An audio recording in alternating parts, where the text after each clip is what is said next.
नमस्कार, मैं M.K. Jha astrologer, कर्मन निवादिका एस्ट्रोलॉजी एंड पामिस्ट्री में आप सबका हार्दिक अभिनंदन। ज्योतिष शास्त्र के अनुसार किसी भी व्यक्ति की जन्म से लेकर मृत्यु पर्यंत महादशा नवोग्रह की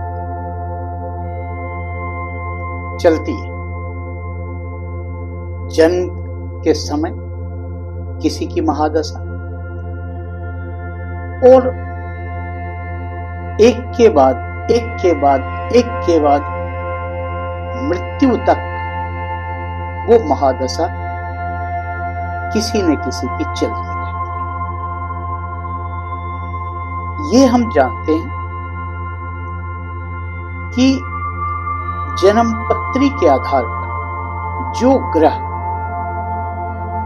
हमारे लिए शुभ हैं, शुभ फल देने वाले हैं, उसकी जब महादशा या अंतर्दशा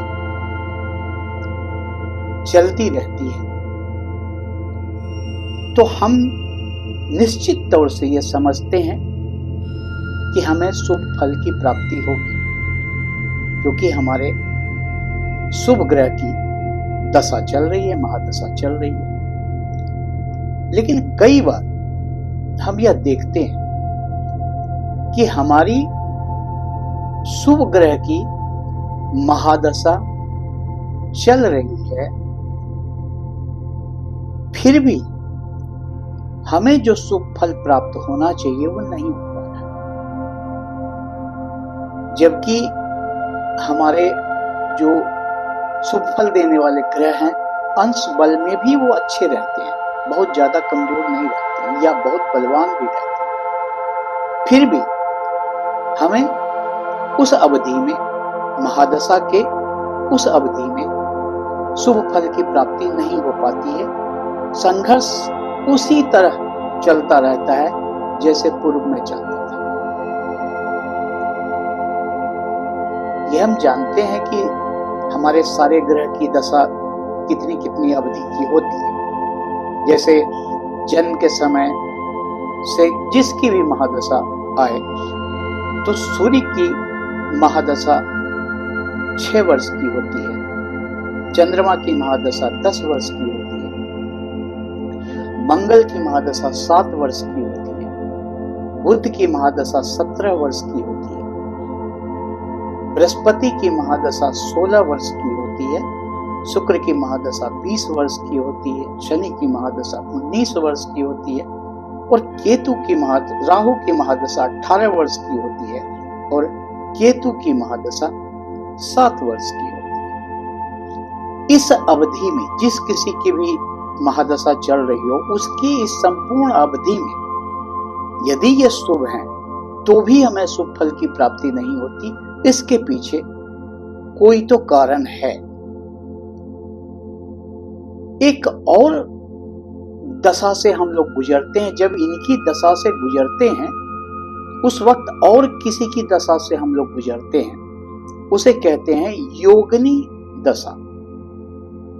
योगिनी दशा 8 प्रकार की होती है, अष्ट योगिनी इसको कहते हैं। हमारे जन्म पत्री के आधार पर शुभ ग्रह की महादशा चल रही हो और यदि योगिनी दशा हमारे अच्छे योगिनी की नहीं चल रही हो जो शुभ फल देने वाले हैं, तो निश्चित तौर से हमें अपने महादशा के, उस शुभ ग्रह के महादशा के संपूर्ण अवधि अच्छे फल नहीं मिलते हैं। जितनी अवधि तक योगिनी दशा, अशुभ योगिनी दशा चलती रहती है, उतनी अवधि तक हमें अपने महादशा की शुभ फल प्राप्ति नहीं हो पाती है। आज हम चर्चा करते हैं योगिनी दशा पर, जानेंगे योगिनी दशा के विषय में। योगिनी दशा हमारे व्यक्तित्व पर, हमारे जीवन पर, हमारे व्यापार पर, हमारे अर्थव्यवस्था पर, हमारी पारिवारिक जिंदगी पर, हमारे विवाह पर हमारे कष्ट पर, हमारे सुख पर हर तरह से योगिनी दशा का बहुत ही गहरा प्रभाव है। यदि ये शुभ अवस्था में है हमारे लिए, तब तो बहुत शुभ फल मिलता है और प्रत्याशित शुभ फलों की प्राप्ति होती है। किंतु यदि ये योगिनी दशा हमारे लिए उस वक्त शुभ प्रभाव वाला नहीं है, तो हम अपने महादशा के, अपने जन्म पत्री के आधार पर जो ग्रह हैं उसके उपाय करते थक जाएंगे, किंतु जब तक योगिनी दशा की, अशुभ योगिनी दशा की ये अवधि संपूर्ण नहीं हो जाएगी, तब तक हमें शुभ फलों की प्राप्ति नहीं होगी। योगिनी दशा 8 प्रकार की होती है। पहला योगिनी दशा है मंगला। मंगला की दशा 1 वर्ष की होती है और मंगला की जब दशा होती है तो उसमें सफलता मिलती है, धन, यश, जो कार्य आप करेंगे उसकी प्रशंसा आपको मिलेगी। मंगला योगिनी दशा संपूर्णतया चंद्रमा की तरफ फल देता है, इसलिए वो हमारे मन को भी नियंत्रित करता है, हमारे मन को भी प्रभावित करता है। दूसरा योगिनी दशा है पिंगला। पिंगला योगिनी का 2 वर्ष की अवधि होता है, 2 वर्ष की महादशा होती है उसकी। और पिंगला जमीन जायदाद संबंधी परेशानी, चिंता देता है, मानसिक चिंताएं देता है, मानसिक कष्ट देता है, हानि देता है, अपमान देता है, बीमारी देता है, अशुभ समाचार देता है। तो पिंगला 2 वर्ष तक ये संपूर्णतया सूर्य की तरफ प्रभाव देता है, अशुभ रहता। अब जिसकी जन्म पत्री में सूर्य अच्छे भाव में नहीं बैठे हुए, उन्हें इन सब बातों को झेलना ही पड़ता है, या फिर हमें इसका उपाय करना पड़ता है इससे शुभ फल प्राप्त करने के लिए। तीसरा धान्य। धान्य योगिनी दशा 3 वर्ष की होती है और यह देवगुरु बृहस्पति की तरह प्रभाव करता है हमारे जीवन पर। धन प्राप्ति के योग बनाते हैं, शुभ फल प्राप्त करवाते हैं, अच्छी अवधि में व्यतीत होता है ये इनकी 3 वर्ष की संपूर्ण महादशा की अवधि। उसके बाद चौथा है भ्रामरी। भ्रामरी 4 वर्ष की होती है और ये भ्रामरी मंगल की तरफ फल देते हैं। भ्रामरी में अशुभ फलों की प्राप्ति अधिक होती है, कष्ट होती है, व्यापार में हानि होती है, अशुभ यात्रा होती है, चोट, एक्सीडेंट इसकी संभावना बढ़ती है, लड़ाई झगड़े, भाइयों से वाद विवाद ये होती है। ये अशुभ फल का अवधि रहता है। यदि भ्रामरी का चल रहा है तो जैसे शब्द से है कि आप भ्रमित भी रहेंगे, ये भ्रमित करके भी आपसे आपको कष्ट देने का कार्य करेंगे। 5वां है भद्रिका। भद्रिका योगिनी दशा 5 वर्ष की होती है। यह बुद्ध की तरह प्रभाव करता है। धन, संपत्ति, सुख भोग, पदोन्नति, स्त्रियों से सुख, ये हर चीज भद्रिका के योगिनी महादशा में आपको प्राप्त होता है। शुभ फलों की प्राप्ति भद्रिका में भी आपको होती है। उल्का, छठा है उल्का। उल्का 6 वर्ष की अवधि होती है इसकी महादशा की। उल्का योगिनी महादशा की 6 वर्ष की अवधि होती है और यह संपूर्णतः शनि की तरह प्रभाव करते हैं अपने दशा के समय में। शनि की तरह ही ये रिजल्ट देते हैं अपनी महादशा के समय में। अशुभ फलों की प्राप्ति ज्यादा होती है, कष्ट ज्यादा होता है, मान हानि होती है, कोर्ट केस होता है, रोग होता है, कर्जे की संभावना बढ़ जाती है, पारिवारिक कष्ट होता है, पैरों में परेशानी होती है, विभिन्न प्रकार के रोग होते हैं। तो उल्का भी हमारे, जब भी उसकी योगिनी दशा होगी तो निश्चित तौर से हमें विलंब से सफलता मिलेगी।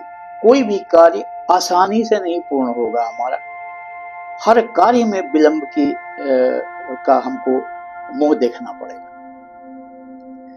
सातवां है सिद्धा। सातवां योगिनी दशा है सिद्धा का। सिद्धा योगिनी दशा की 7 वर्ष की अवधि होती है और सिद्धा पूर्णतः शुक्र की तरह प्रभाव करता है। नाम से जैसे सिद्धा है वैसे इसकी अवधि में फल भी प्राप्त होती है। विवाह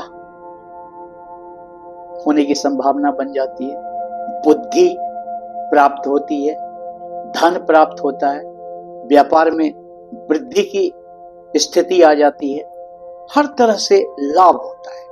सिद्धा योगिनी में शुभ फलों की प्राप्ति होती है। और 8वां है संकटा। संकटा योगिनी दशा की अवधि 8 वर्ष की होती है और ये राहु की तरह परिणाम देते हैं, राहु की तरह प्रभाव करते हैं। बहुत हद तक केतु की भी तरह प्रभाव इसी में आपको देखने मिलेगा। अशुभ अवधि होती है 8 वर्षों की अवधि, जो बहुत पीड़ादायक होता है। नाना प्रकार के कष्ट इसमें प्राप्त होते हैं। धन, बल, व्यापार एवं परिवार से संबंधित नाना प्रकार के कष्टों का सामना करना पड़ता है। मृत्यु तुल्य कष्ट होता है या मृत्यु भी इनकी योगिनी, संकटा योगिनी दशा के अंतर्गत मृत्यु की भी संभावना हो जाती है। तो संकटा योगिनी दशा 8 वर्ष की अवधि हमारे जीवन में परेशानियों का एक बहुत बड़ा कारण होता है। अब आप देखिए कि यदि आपकी महादशा अच्छी ग्रह की चल रही है और आपके योगिनी दशा संकटा की चल रही है या किसी ऐसे अशुभ योगिनी की चल रही है, तो जितने अवधि तक ये अशुभ दशा योगिनी की चल रही है उतने अवधि तक आपको अपने शुभ ग्रहों की महादशा का शुभ फल प्राप्त नहीं होगा। तो आप जब भी अपने महादशा को देखें, महादशा के शुभ फल प्राप्त करने की सोचें, तो निश्चित तौर से आप योगिनी दशा को अवश्य देख लें कि इस वक्त आपके कौन से योगिनी की महादशा चल रही है और किस योगिनी की अंतरदशा चल रही है और वो कब तक है और उसके लिए क्या करना चाहिए आपको, जिससे आपको आपके महादशा की शुभ फलों की प्राप्ति हो सके। ये तो तय है कि किसी भी ग्रह का उपाय संपूर्णतः नहीं खत्म होता है, उसके दुष्परिणाम या दुष्प्रभाव पूर्णतः खत्म नहीं होते, लेकिन ये भी सत्य है उतना ही कि यदि हम उपाय करते हैं तो उसके प्रभाव कम जरूर हो जाते हैं, और जब कम हो जाते हैं प्रभाव तो हमें लाभ की प्राप्ति होनी भी शुरू हो जाती है। क्या करना चाहिए हमको?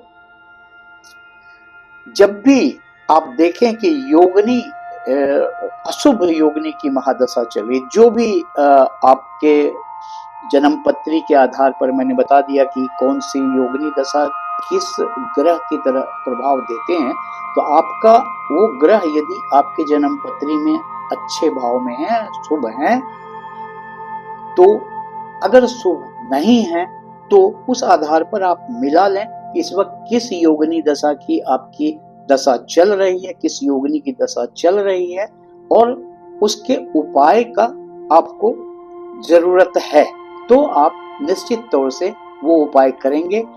उसमें करना क्या है कि जिस योगिनी की दशा चल रही है उस योगिनी के मंत्रों का जाप करें आप। उस दिन जिस तरीके का, जिस ग्रह के तरह वो प्रभाव करते हैं, उस ग्रह के दिन आप उनके मंत्रों का जाप करें। निश्चित तौर से योगिनी दशा के दुष्प्रभाव, उसके परिणाम कम होंगे और आपको लाभ की प्राप्ति होंगे। आपका दिनचर्या, आपका दैनिक जीवन या आपके जीवन में शुभता का आगमन आना शुरू हो जाएगा। पहला है मंगला। मंगला योगिनी के लिए मंत्र है ओम ह्रीं मंगले मंगलाये स्वाहा। दूसरा है पिंगल। पिंगला के लिए ओम ग्लौं पिंगले वैरिकारिणी प्रसीद मम फट स्वाहा। तीसरा है धान्य। धान्य के लिए है ओम श्रीं धनदे धान्ये स्वाहा। चौथा है भ्रामरी। ओम भ्रामरी जगतामधीश्वरी भ्रामरी क्लीं स्वाहा। उसके बाद है भद्रिका। पांचवा हो गया भद्रिका। तो ओम भद्रिके भद्रम देहि अभद्रम नाशय स्वाहा। उसके बाद है उल्का। ओम उल्के मम रोगम नाशय जृंभय स्वाहा। उसके बाद है सिद्धा। ओम ह्रीं सिद्धे में सर्व मानसम साध्य स्वाहा। उसके बाद है संकटा।